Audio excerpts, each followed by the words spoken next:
আসসালামু আলাইকুম। আপনাদের সকলকে নিয়ে একটা সেমিনার করার কথা ছিল আপনাদের পরীক্ষা পূর্ববর্তী সময়ে 18 তারিখে। তো ব্যক্তিগত ব্যস্ততার কারণে আসলে সেমিনারটি আমি করতে পারি নাই। সে কারণে আপনাদের জন্য একটা ভিডিও আপলোড করছি এবং আমি লিংক শেয়ার করে দিচ্ছি, সেখান থেকে আপনারা এখানে এসে দেখতে পাবেন। আপনাদের আগামীকালকে নেসমাইন্ড পার্টনার্সে পরীক্ষা আছে। তো সেই পরীক্ষা উপলক্ষে আপনারা কি প্রস্তুতি নিয়েছেন, আপনারা অলরেডি শেয়ার করেছেন। আমি আপনাদেরকে বিভিন্ন সময়ে বলেছি কি করতে হবে। তো যেহেতু এই ভিডিওটা ইউটিউবে আপলোড করব, তো দীর্ঘ সময় নিব না, তো শুধু পয়েন্টে কথা বলি যে আপনারা আগামীকালকে কি করবেন। তো আগামীকালকে যখন আপনারা এই মুহূর্তে 19 তারিখ রাত 8টা বাজে, এই মুহূর্তে পাওয়া পর্যন্ত খবরে মোর দেন 3000 লোক অপেক্ষা করছে ট্রেনিং সেন্টারে। তো আপনারা কালকে উপস্থিত হবেন, ততক্ষণে 5 থেকে 6000 লোক উপস্থিত হয়ে যাবে। তো সেখানে আসলে অনেক ক্রাউড থাকবে। এই ক্রাউডগুলোর জন্য আসলে মন খারাপ করা যাবে না। আপনারা সবাই অনেক ভালো পজিশনে কাজ করছেন। তো ওখানে যাওয়ার পরে আসলে বিভিন্ন ট্রেডের মানুষ থাকবে, এগুলো নিয়ে আপনাদের বিব্রত বোধ হবে। তো এইগুলো একটু পাশ কাটিয়ে একটু অপেক্ষা করবেন এবং ধৈর্য ধরে পরীক্ষায় অংশগ্রহণ করবেন, তাহলে ইনশাল্লাহ আপনাদের ভালো কিছু হবে আশা করছি। আর কিছু না হোক, আপনাদের একজন ডেলিগেট ফেস করার অভিজ্ঞতা হবে। তো আপনি মনে করুন সকালে যাবেন, কিভাবে পরীক্ষার প্রস্তুতি নেবেন আমি বলে দিচ্ছি। আপনি সকালে পৌঁছাবেন, সকাল 7টা 7:30টার ভিতরে পৌঁছাবেন। পৌঁছানোর পরে যার যার নির্দিষ্ট এজেন্ট আছে সেই এজেন্টের সাথে দেখা করবেন। যারা পাসপোর্ট জমা দিয়ে রেখেছিলেন তাদের সিরিয়াল নেওয়া আছে, সেই সিরিয়ালগুলো ক্রমান্বয়ে সাজানো হবে এবং বিভিন্ন জায়গায় বিভিন্ন সময় বসতে বলা হবে, ঠিক আছে? তারপরে যার যার মতো করে আপনারা অপেক্ষা করবেন। তাহলে প্রথমে আসে সিভিল ইঞ্জিনিয়ারদেরকে নিয়ে। তো আগামীকালকে সিভিল ইঞ্জিনিয়ার যাদের পরীক্ষা আছে, তো আপনারা পরীক্ষায় বসলেন, অপেক্ষা করছেন, আপনাদেরকে ডাকবে, যে আপনার নাম ধরে ডাকবে সিরিয়াল অনুযায়ী বা নাম্বার ধরে ডাকবে। ডেলিগেটের কাছে যে বসবেন, বসার পরে শুভ সকাল দিবেন। যদি দুপুরে হয় পরীক্ষা তাহলে শুভ দুপুর দিবেন। সবাই ইংরেজিতে কথা বলতে হবে। তারপরে ইংরেজিতে কথা বলা শুরু করলেন।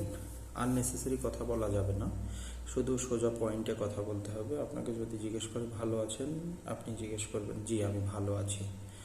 আমরা বাংলাদেশিদের যে স্বভাব আছে আপনি ভালো আছেন, এই কথা আমাদের আসলে জিজ্ঞেস করার কোনো প্রয়োজন নেই, ঠিক আছে? সময় নষ্ট হবে শুধু।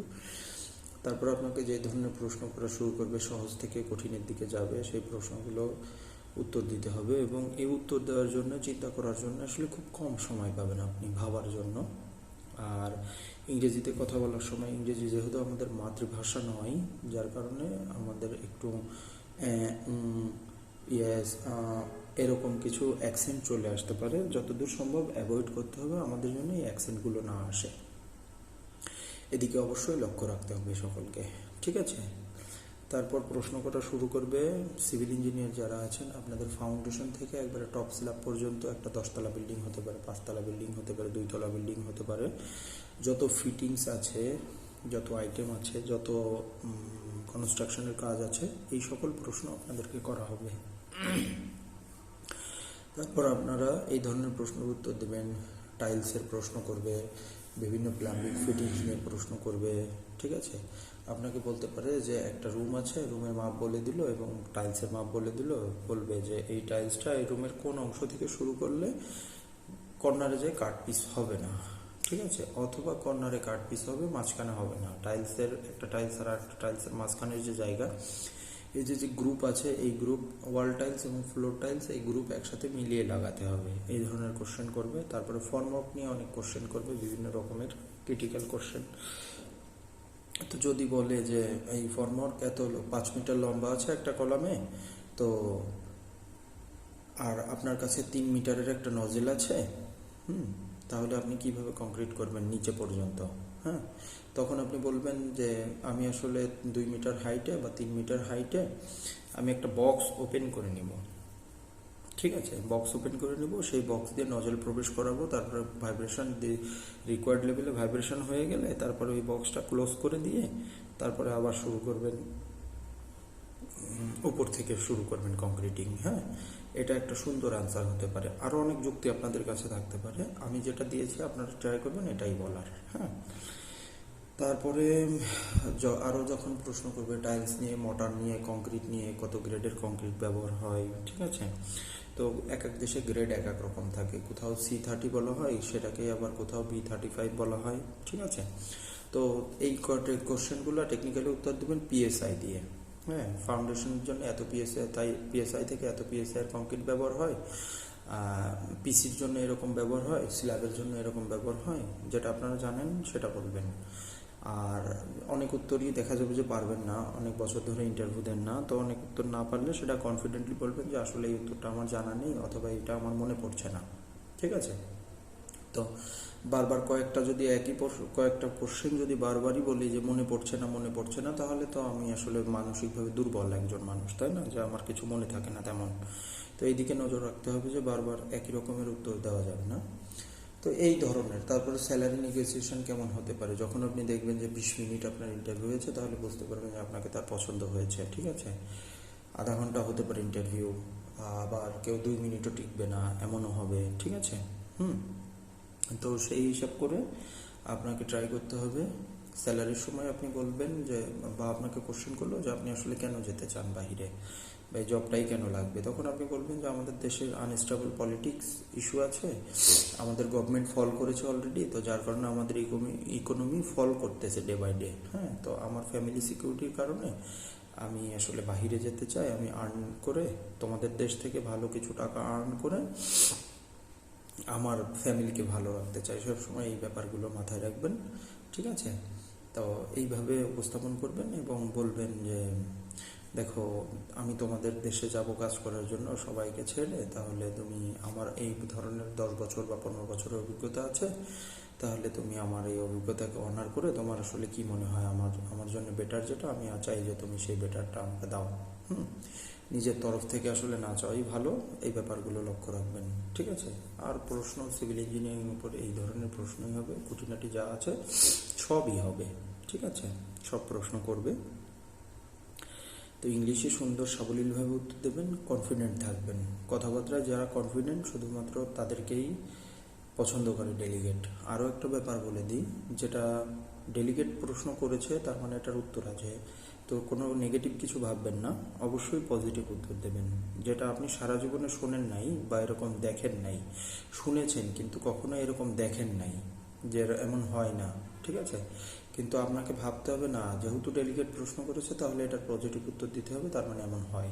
ওকে, এবার আসেন মেকানিক্যালের যারা পরীক্ষা দেবেন। আচ্ছা, সিভিলের আরও একটা ব্যাপার বলে নিই, খুব ইম্পর্টেন্ট। ইন্টারভিউর শেষের দিকে আপনাকে বলবে বিভিন্ন বেসিক কিওয়ার্ড দিবে, ঠিক আছে। যত জয়েন্ট আছে, কনস্ট্রাকশনের যত জয়েন্ট আছে সিভিলের উপরে, construction joint, isolation joint, inspection, suspension joint, হ্যাঁ, তারপরে আরও যেসব আছে, অনেকই তো আছে আপনারা জানেন। তো এই জয়েন্টগুলো নিয়ে কথা বলবেন। তারপরে বিভিন্ন মেমব্রেন আছে, ওয়াটারপ্রুফিং ম্যাটেরিয়াল আছে, সেইগুলোর নাম কি কি কাজে ব্যবহার হয়, শর্ট ওয়ার্ড বলবে, ঠিক আছে। সেইগুলো থেকে বড় করে আপনাকে এক্সপ্লেন করতে হবে, অ্যাপক্সি কি, হ্যাঁ, তো এইগুলো বলবে, অ্যাপক্সি কী কাজে ব্যবহার করা হয়। হ্যাঁ, এটা একটা বন্ডিং এজেন্ট, আপনারা বলবেন যে এটা একটা বন্ডিং এজেন্ট, এটা বিভিন্ন কারণে মিস্টেক হলে বা জয়েন্টের জন্য ব্যবহার করা হয়, ঠিক আছে। তারপরে সিমেন্ট সম্পর্কে প্রশ্ন করবে, হ্যাঁ, বালি সম্পর্কে প্রশ্ন করবে। আর তারপরে মনে করেন যে স্টিলের রিইনফোর্সমেন্টের এস্টিমেট করতে বলবে, যে কি পরিমাণ স্টিল লাগবে, কোয়ান্টিটি বলো বা কেজি বলো, ঠিক আছে। এই ধরনের কোশ্চেন থাকবে। তো এই সব ব্যাপার তো আপনারা আসলেই জানেন, তো এই ব্যাপারগুলোই ইনশাল্লাহ আপনারা ভালো করবেন আশা করছি।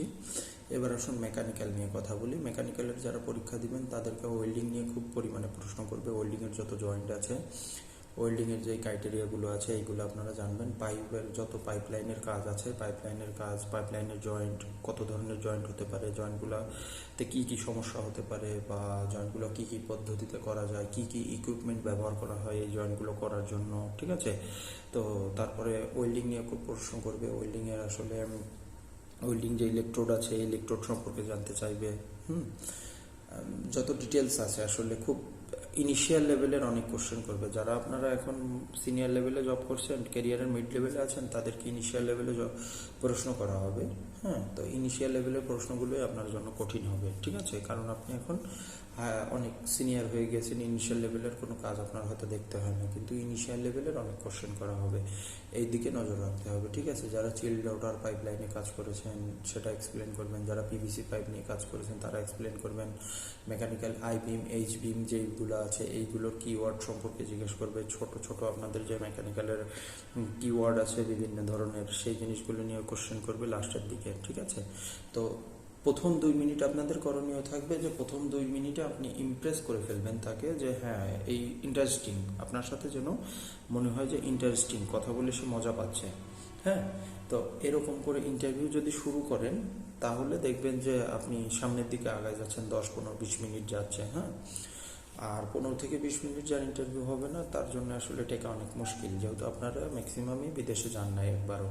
হ্যাঁ, তো ফ্রেশারদের প্রতি আপনারা বিদেশের বেলায় ফ্রেশার, অভিজ্ঞতায় অনেক সিনিয়র, কিন্তু বিদেশের বেলায় আপনারা ফ্রেশার। তো ফ্রেশারদেরকে আসলে একটু কম গুরুত্ব দিয়েই দেখে, যারা বিদেশ করে এসেছে তাদেরকে খুব গুরুত্ব দিয়ে দেখা হয়।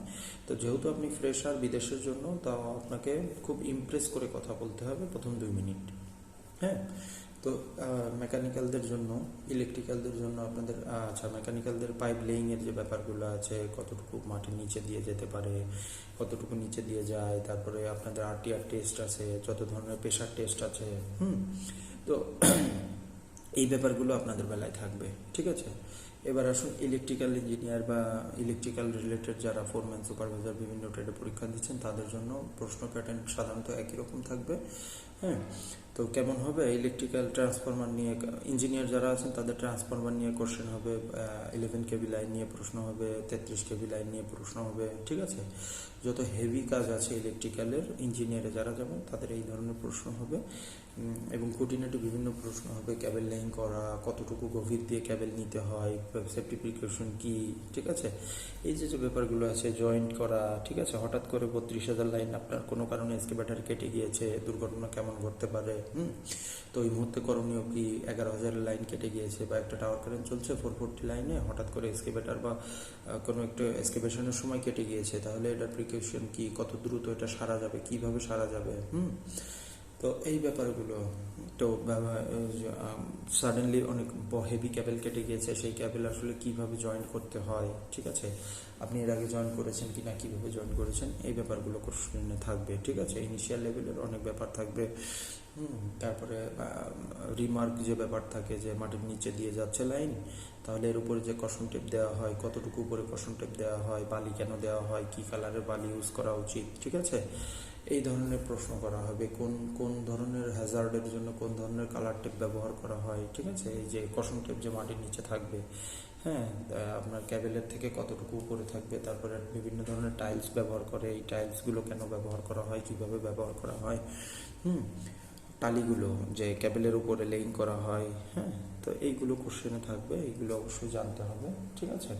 আপনার আন্ডারে কখনো সাবকন্ট্রাক্টর কাজ করেছেন কিনা, সাব স্টেশনে, পাওয়ার স্টেশনে কাজ করেছেন কিনা, বা সাব স্টেশনে কী ধরনের কাজ করেছেন, সবসময় মনে রাখবেন যে আপনারা যেখানে ইন্টারভিউ দিতে যাচ্ছেন আর যারা ইন্টারভিউ নিতে আসছে তারা মোটামুটি 15টা দেশ থেকে লোক হায়ার করে থাকে, বিভিন্ন জনের সাথে কথা বলে থাকে, ঠিক আছে? তো তারা আসলে আপনাদেরকে যে কোশ্চেন করবে, আপনাদেরকে হ্যারাস করার জন্য কোশ্চেন করবে না। অনেক কিছু আমরা না দেখেই থাকতে পারি, না করেই থাকতে পারি, কিন্তু কোশ্চেন যেহেতু করেছে তার মানে মনে করবেন যে পৃথিবীর কোনো না কোনো জায়গায় এই কাজগুলো হয়। তখন চোখ বন্ধ করবেন 1 সেকেন্ডের জন্য এবং ভাববেন আপনার লাইফে কখনো এই ধরনের কাজ দেখেছেন কিনা। যদি দেখে থাকেন সেটা চোখের সামনে ভাসাবেন এবং সেই অনুযায়ী এক্সপ্লেন করবেন, চেষ্টা করবেন কনফিডেন্টলি কথা বলার। সো যারা, আবারও বলছি, যারা কনফিডেন্টলি কথা বলতে পারবেন না তাদের আসলে চাকরির সম্ভাবনা কম, ঠিক আছে? দ্বিতীয়ত আসুন সিভিল, ইলেকট্রিক্যাল, মেকানিক্যাল, এর বাইরে আসলে ইকুইপমেন্টের অনেকেই আছেন, তারপর ইলেকট্রো মেনটেন্যান্সের আছেন, এগুলো আপনাদের কী কাজ আপনারা বুঝতেই পারছেন, ঠিক আছে? আর স্যালারি কীভাবে ভেঙে নিতে হবে বা কী বলতে হবে ওটা তো সিভিলের বেলায় বলেই দিয়েছি, যে স্যালারি নেগোসিয়েশন কীভাবে করবেন। আর ফ্যাসিলিটিসের কথা যখন দেখবেন সব সিগনেচার হয়ে গিয়েছে, আপনি রাজি, তখন আপনার ডেলিগেট আপনার সামনে থেকে সিগনেচার করবে এবং আপনাকে সিগনেচার করতে বলবে। সিগনেচার করার পরে আপনি কোনো ফ্যাসিলিটি সম্পর্কে যদি জানতে চান তখন আপনি তাকে প্রশ্ন করতে পারেন। যেহেতু কালকে 5 থেকে 6 হাজার লোক থাকবে, তো বিভিন্ন কোশ্চেনের আনসার হয়তো সে দিতে সময় পাবে না, ঠিক আছে? তো তার সাথে আসলে গল্পে গল্পে যতটুকু সময় পান ততটুকু সময়ের মধ্যে অনেক কিছু জিজ্ঞাসা করে নিতে পারেন। নেসপ্যাড পার্টনার সম্পর্কে আরও কিছু জানতে চাইলে আমার পোস্ট করবেন লিঙ্কডিনে, সেই পোস্টে আপনারা জানতে পারবেন। তো সব মিলিয়ে আপনাদের জন্য আসলে শুভকামনা। কী ধরনের প্রশ্ন হবে, কেমন প্যাটার্ন হবে, সব কিছুই বলেছি। এখন ইন্টারভিউ বোর্ডে আপনি যখন যাবেন বা ট্রেনিং সেন্টারে কালকে যখন আপনি থাকবেন, গ্রিনল্যান্ডের ট্রেনিং সেন্টারে কালকে পরীক্ষা হবে, তো সেই সময় আপনি যে, আবারও বলছি, অনেক ক্রাউড থাকবে, মন খারাপ হয়ে যেতে পারে। হ্যাঁ, আবার এমনও হতে পারে অনেকে গিয়েছেন পরীক্ষার সুযোগ পাবেন না। কেন সুযোগ পাবেন না? দেখা যাবে 3 বছর বা 5 বছরের এক্সপিরিয়েন্স বলে দিল আসলে 2000 লোক এসেছে, লোক নিবে 40 জন, তখন ওরা আসলে বাদ দিবে। 40 বছরের উপরে কারা আছে তারা বাদ যাবে, তারপরে 10 বছরের নিচে বা 5 বছরের নিচে কাদের অভিজ্ঞতা আছে তারা বাদ যাবে, ঠিক আছে, বলবে তারা অফ যান।